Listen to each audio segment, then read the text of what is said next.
Slavery is a deplorable notion. One person owning another is just not acceptable in today's world. But history bears out the ugly truth of rich, white plantation owners in Southern America owning black Americans and treating them with harsh physical punishments if they went against the owner's wishes. However, those television documentaries and references in history books seldom explore the very personal horrors faced by those who were enslaved some 2 centuries ago. Here are some instances where slaves were forced into extreme sexual behaviors and reproducing children to replenish the number of slaves solely for the benefit of their masters. Number 1. Slave women were subjected to many sexual improprieties. Among them were violations by their masters and their sons, forced matings, and arranged marriages. Number 2. Historian E. Franklin Frazier said stockmen were weighed and tested before being put into a room with young women to mate for the purpose of bearing children. Number 3. By the end of the 18th century, the breeding of slaves was a common practice. Laws were changed so the public could view slaves as things instead of people, so the owner could do with them as he wished. Slave owners even began believing that slavery was grounded in the Bible. Number 4. American slaves in 1860 were worth $4 billion, which was far more than the $228 million worth of gold and silver circulating back then. Even the value of southern farmland, $1.92 billion, did not amount to the worth of the slaves. So for the owners, their slaves were worth everything to them. Number 5.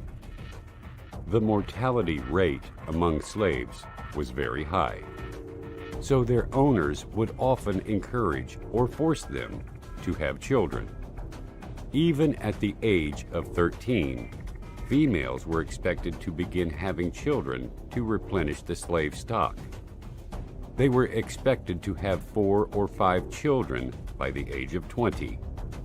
They were often encouraged by their owners to do this with the promise of freedom. Number 6. Female slaves who did not cooperate with their owners to bear children for them would be subjected to many and various punishments, both mental and physical. Number 7. In some instances, the females who bore children for their owners were given gifts, including extra clothing, the withdrawal of any harsh treatment, and sometimes, if their quota was met, freedom. Number 8. Women who did not or could not bear children would not be given any breaks or rewards that were given to mothers, and they would do the same work on the level of men. Number 9. If a woman was deemed infertile, she would sometimes be separated from her family, and owners would sometimes split up married couples and require them to choose new partners. Number 10. Male slaves at the age of 15 were inspected to see if they could breed well. If it was deemed that they could not, their testicles would be castrated.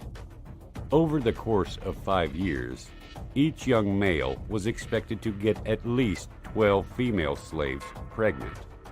According to the slave narratives, a male slave named Bert was said to have fathered over 200 children. Number 11. Plantation owners would often take the pretty female slaves and put them to work in the household.